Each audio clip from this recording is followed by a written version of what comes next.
They say family is everything. But what if the people closest to you are the ones draining your peace the most? Modern culture pressures us to forgive endlessly and stay loyal no matter what. But what if real strength means knowing when to walk away? Not all bonds are sacred, and sometimes letting go even of those you love is the only path to self-respect. You're watching StoicCraft, where we explore the brutal but freeing truths no one else dares to say. If you're ready to reclaim your peace and protect your energy, subscribe and join the movement. What if the people closest to you are the ones holding you back the most, sometimes walking away, even from family or lifelong friends is the only way to protect your peace? Let's talk about the signs that it's time to cut ties for good. Have you ever had someone in your life who just drains you?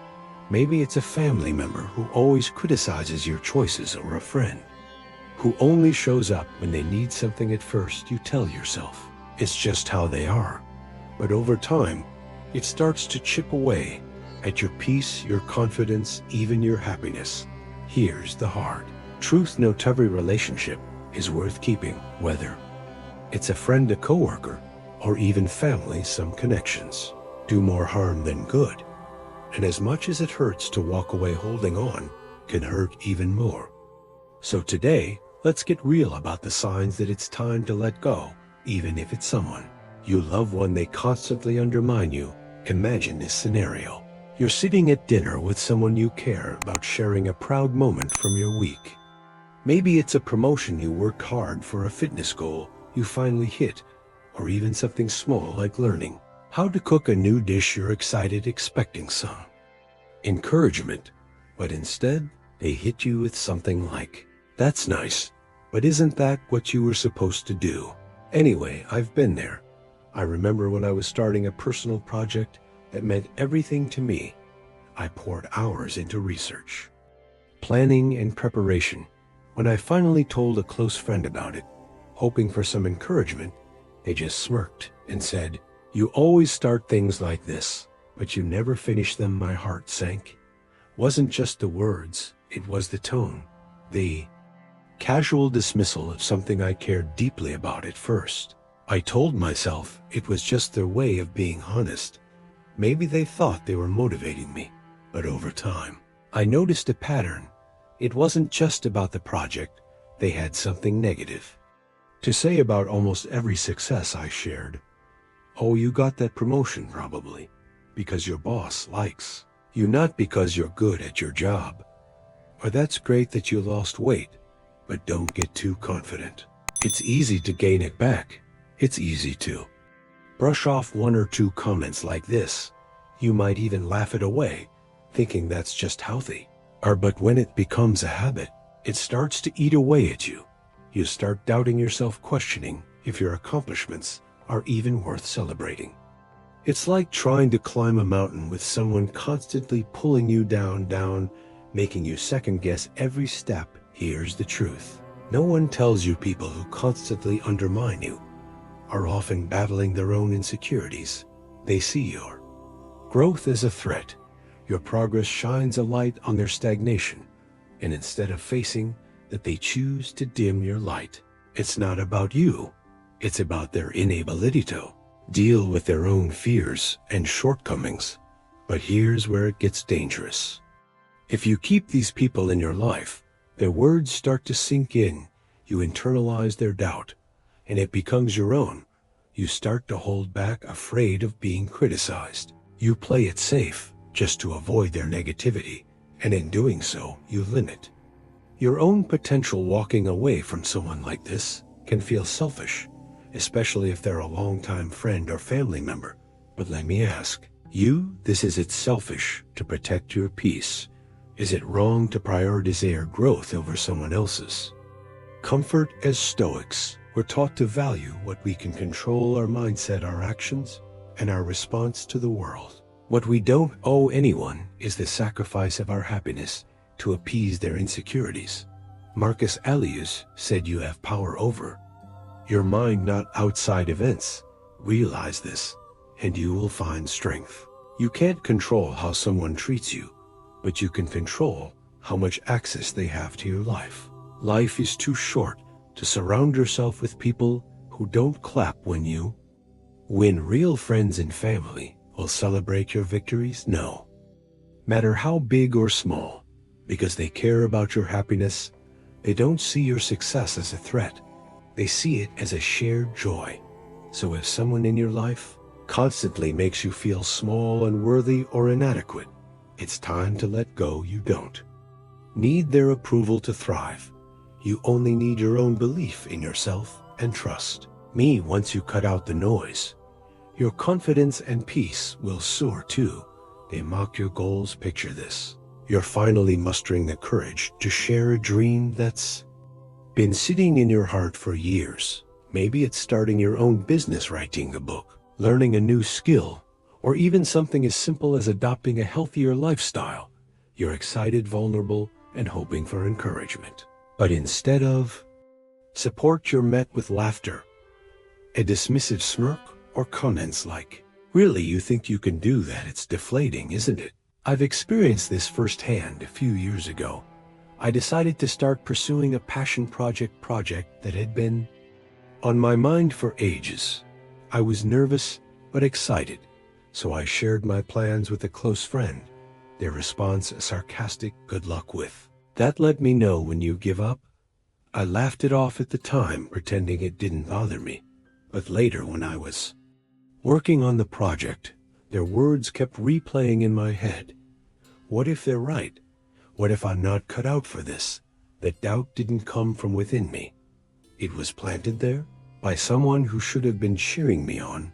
When someone mocks your goals, it reveals far more about them than it does about you. Here's the reality: people who belittle your dreams are often projecting their own fears. They've convinced themselves that pursuing something big is too risky, too hard, or too unrealistic.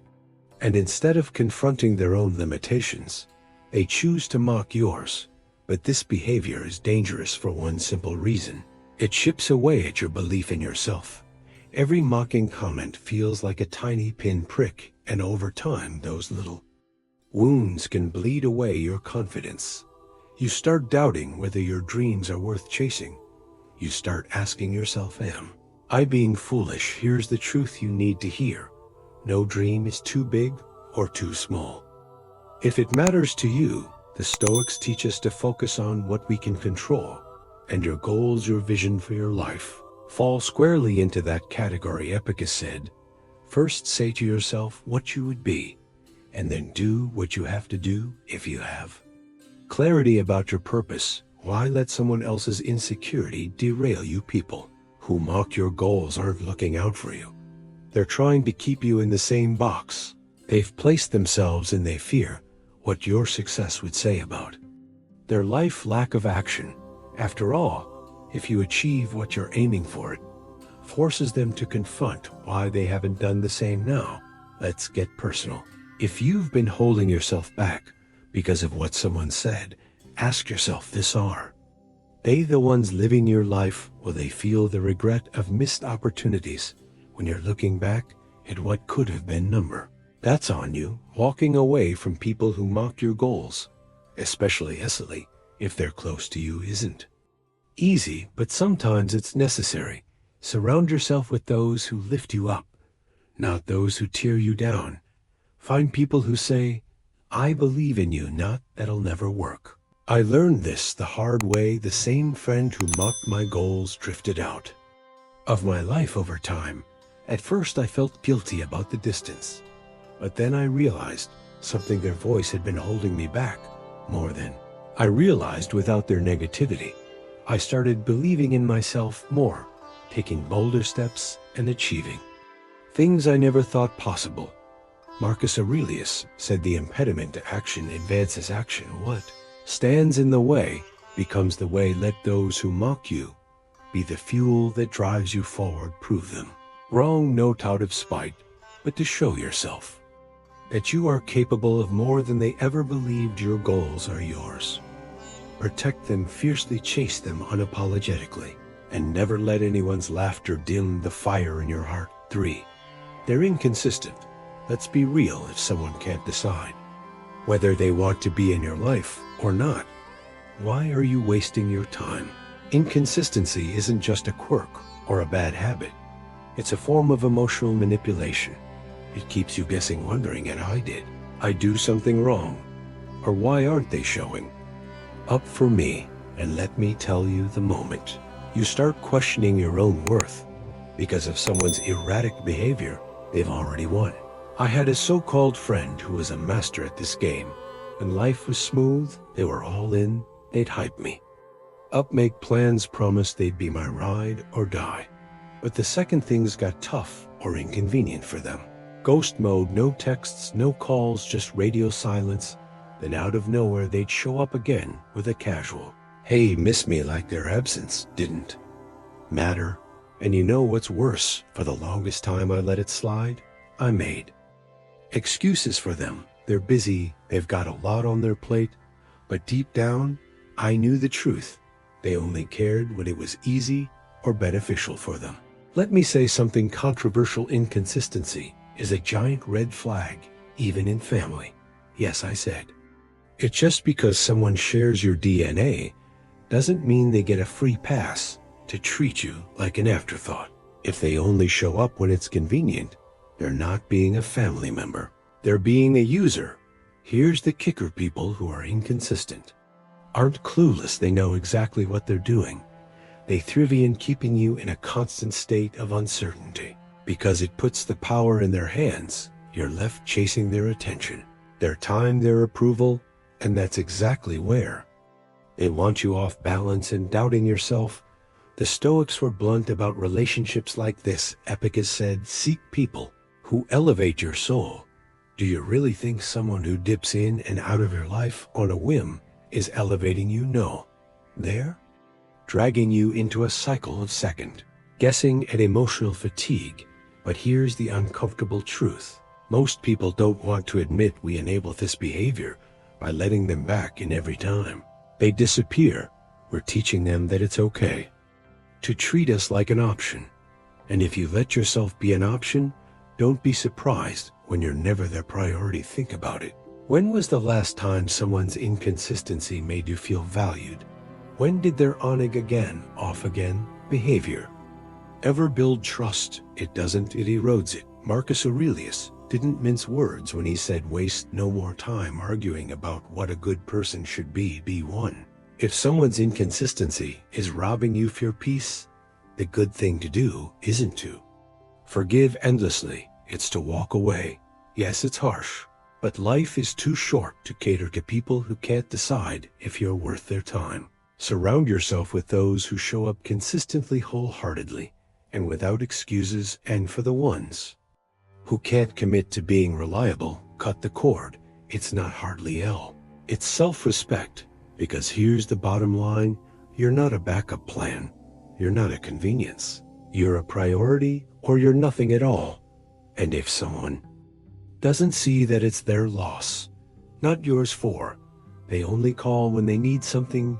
You know, the type. They go radio silent for weeks, months, even until they suddenly pop up in your life with a friendly, "Hey, how are you?" At first you think, "Oh, they miss me," but within minutes, the real reason they've reached out becomes clear.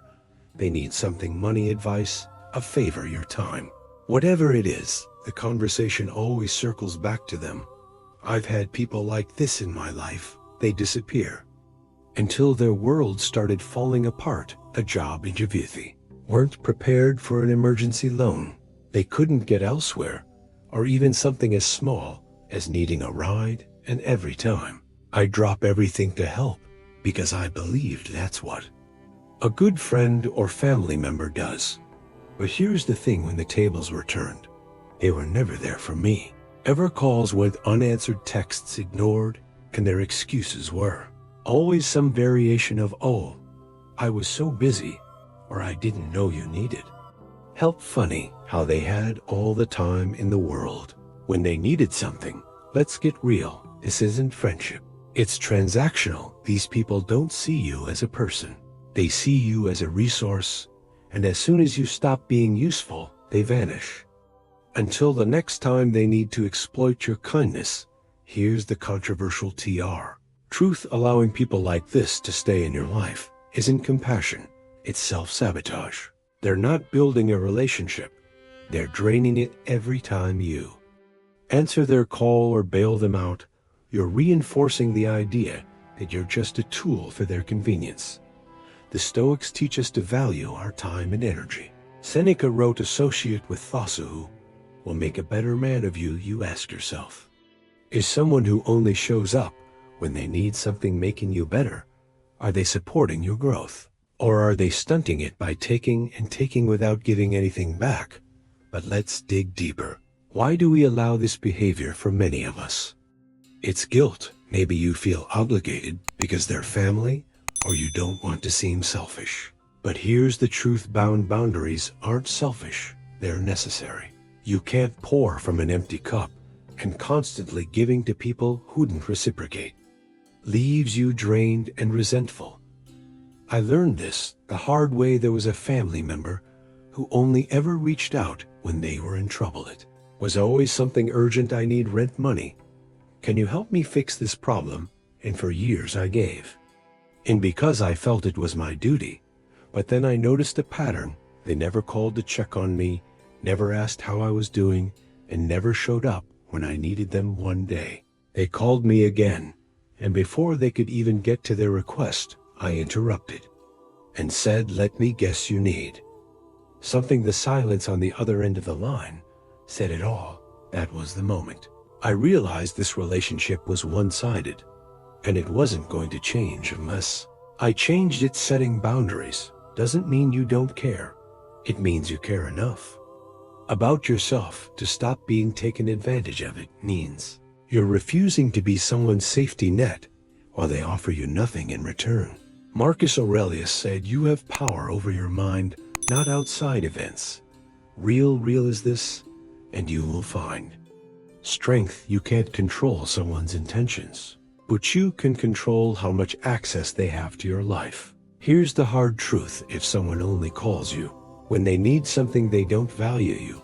They value what you can do for them, and if they can't be bothered to show up for you when you need support, they don't deserve to be a part of your life. It's not easy to cut ties with people like this, especially if they're close to you, but you owe it to yourself to prioritize relationships that are mutual, not one-sided. You deserve people who check in just to see how you're doing, who give as much as they take, and who see you as more than a means to an end. So the next time someone calls out of the blue with a favor in mind, ask yourself, are they calling because they care or because they need something? If it's always the latter, it might be time to stop answering.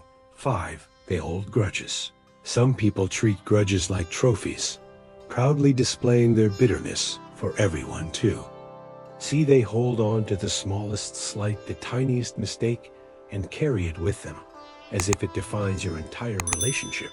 Let me be blunt. If someone can't let go of the past, they're caning both of you to it. And that's not a relationship.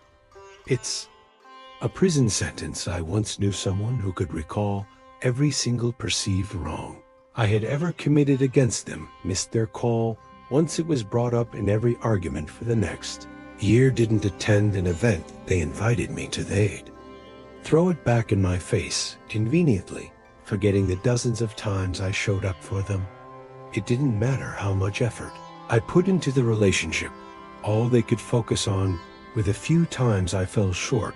When people hold grudges, they're telling you something important about themselves. They value resentment more than resolution. Instead of addressing the issue, forgiving, and moving forward, they choose to keep the wound open, reminding you of it every chance they get. It's exhausting and deeply unfair. The Stoics were adamant about the dangers of clinging to the past. Marcus Aurelius said, "You have power over your mind, not outside events." Realize this, and you will find strength. Holding on to grudges is the opposite of strength.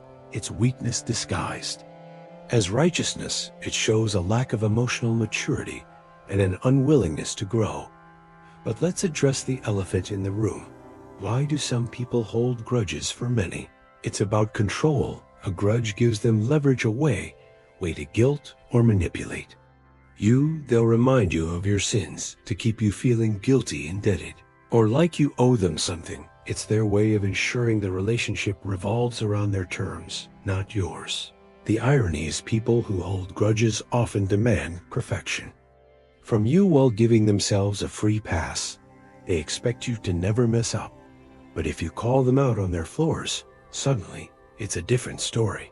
They'll excuse their behavior, justify their actions, or even flip the script to make you feel like the bad guy. Let's get controversial here.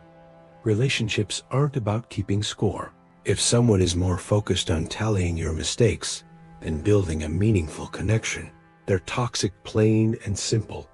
And it doesn't matter if they're a friend, a partner, or even a family member. No one has the right to hold your past over your head like a weapon. I've learned that life is far too short to waste on people who can't let go. Carrying a grudge is like drinking poison and expecting the other person to suffer. It corrodes the relationship, fosters resentment, and leaves no room for growth.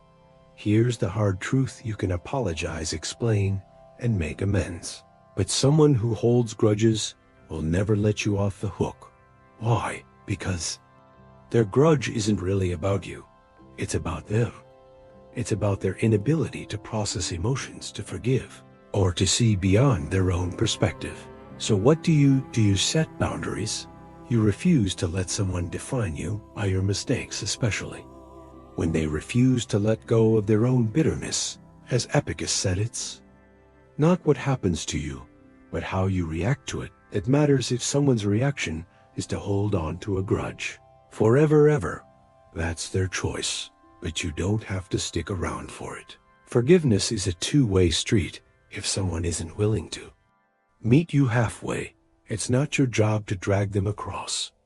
You deserve relationships that are rooted in mutual respect, understanding, and growth, not ones weighed down by the baggage of unresolved resentment. So if someone in your life treats every mistake like a permanent stain, it might be time to walk away, not because you don't care, but because you care enough about yourself to stop being someone's punching bag. Let them hold on to their grudges. You've got better things to hold on to, like your peace, your self-respect, and your future. 6. They're envious of your success. Jealousy is a subtle poison, and when it comes from someone close to you, it can be downright toxic. Envy isn't just about wishing they had what you have. It's about resenting you for achieving it. And the sad truth is some people would rather see you fail than cheer for your success. I remember the first time I noticed envy in a friendship. I had just landed a job I'd been working hard to get for years. Naturally, I was excited, and I shared the news with a close friend, expecting them to be happy for me instead of congratulations. I got a half-hearted, "Must be nice to have that kind of luck." I had spent years grinding, sacrificing, and staying up late to make it happen. At first, I brushed it off. Maybe they were having a bad day, right? But it didn't stop there. Every time I accomplished something big or small, their comments became more pointed. They downplay my achievements, make snarky remarks, or worse, change the subject entirely. It became clear they weren't rooting for me. They were silently hoping I'd trip and fall. Here's the thing: envy isn't always obvious. Sometimes it's disguised as backhanded compliments, passive-aggressive jokes, or even outright indifference. But one thing is consistent: envy shows you who is truly in your corner and who isn't. The Stoics understood this dynamic well. Marcus Aurelius wrote, "Rejoice with those who rejoice, true friends, true family, true partners. These are the people who light up when you succeed, because your happiness adds to theirs. If someone can't celebrate your wins, it says more about their insecurities than it does about you." But let's make this controversial. Envy is a deal breaker in any relationship. Why? Because envy turns admiration into resentment. It creates a silent competition where there should be support, and worst of all, often leads to sabotage, whether intentional or not. I've seen it happen. A friend envies your promotion, so they subtly spread rumors to undermine your reputation. A sibling envies your financial success, so they dismiss your hard work as privilege. A partner envies your social circle, so they guilt-trip you into spending less time with friends. It's toxic, and it chips away the foundation of trust. Let's be honest here. Envy doesn't just hurt you. It destroys the person who harbors it. When someone envies your success, they're not just unhappy with you. They're unhappy with themselves. They see your accomplishments as a reminder of what they don't have or what they haven't achieved. And instead of using it as motivation, they turn it into bitterness. But it's not your job to dim your light to make someone else comfortable. You shouldn't have to downplay your achievements, apologize for your success, or tiptoe around someone else's insecurities. As Seneca said, it is not the man who has too little, but the man who craves more, who is poor. Someone who envies you is trapped in a mindset of scarcity. They believe your success somehow takes away from theirs. And here's the kick. Envy isn't something you can fix for them. No amount of reassurance, humility, or kindness will change how they feel. That's their battle. To fight your responsibility is to protect your peace and surround yourself with people who genuinely celebrate your growth. So what do you do when you notice envy creeping into a relationship? You confront it. If you can, be honest and say, I feel like there's tension when I talk about my achievements. Is there's something we need to address? Sometimes it opens the door for growth. But if they deny it, lash out, or make you feel guilty for succeeding, it's time to reevaluate the relationship. Walking away might feel harsh, especially if it's a close friend or family member. But remember, you can't thrive in an environment where your success is met with resentment.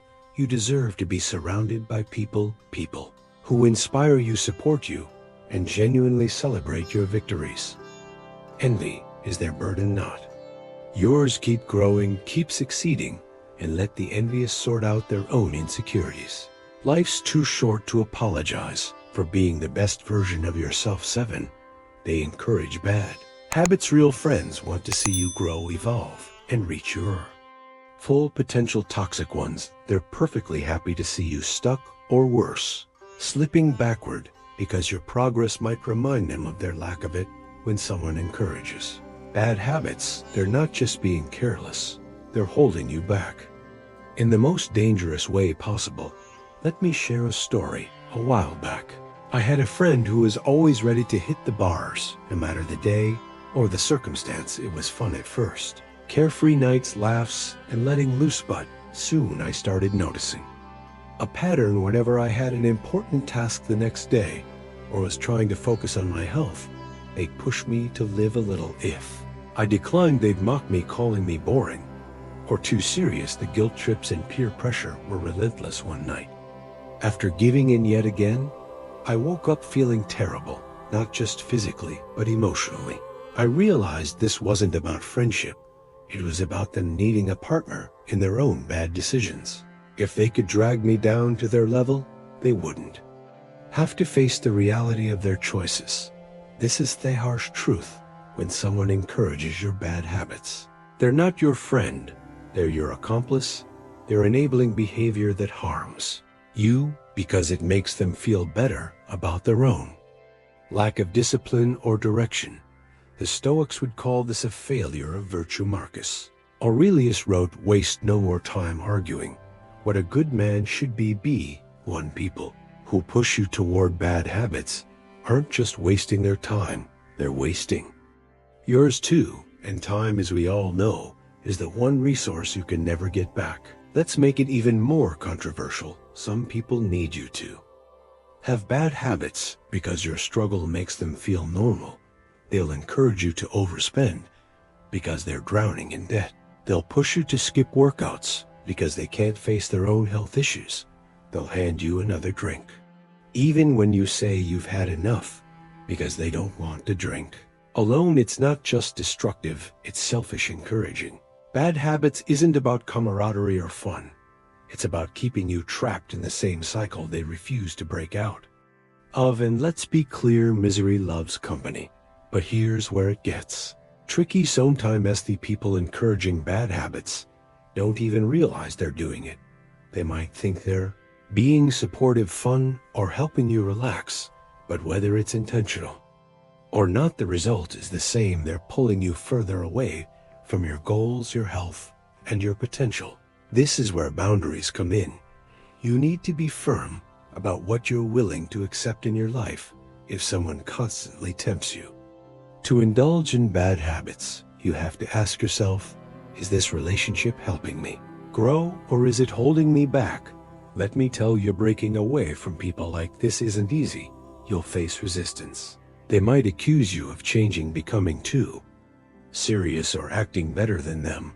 But here's the thing, growth is supposed to change you, and anyone who truly cares about you will understand that a true friend won't pressure you into one more drink, another unnecessary shopping spree, or a lazy day. When they know you're trying to improve, they'll hold you accountable, cheer you on, and even join you in your efforts to break bad habits. Epicus said the key is to keep companionly with people who uplift you, whose presence calls forth your best. If someone's presence is calling forth your worst, it's time to reevaluate their role in your life. Life is hard enough without people actively steering you off course. You deserve relationships that inspire discipline, growth, and self-respect, not ones that make you question your own values and priorities. So if someone in your life is constantly encouraging bad habits, it's time to ask yourself, are they helping me grow, or are they keeping me stuck? And if it's the latter, the answer is clear. Let them go. Life is too short to surround yourself with people who drain your energy, mock your goals, or hold you back, whether it's a friend, a partner, or even family. Relationships should lift you up, not weigh you down. Remember, walking away doesn't mean you don't care. It means you care about yourself enough to choose peace, growth, and authenticity over toxicity.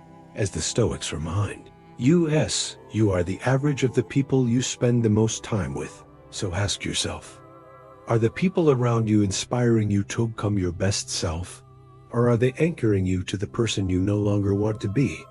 It's not easy to cut ties, but sometimes it's the most loving thing you can do for yourself and for them. Because when you let go of the wrong people, you make space for the right ones to come into your life. So take a moment to reflect, identify by the signs, trust your instincts, and remember, you deserve relationships built on mutual respect, love, and growth. Journey to a better you starts with the company you keep. Thanks for watching. If this resonated with you, don't forget to like, comment, and subscribe for more content that inspires you to take control of your life and make every moment count. Stay strong, stay grounded, and I'll see you in the next video.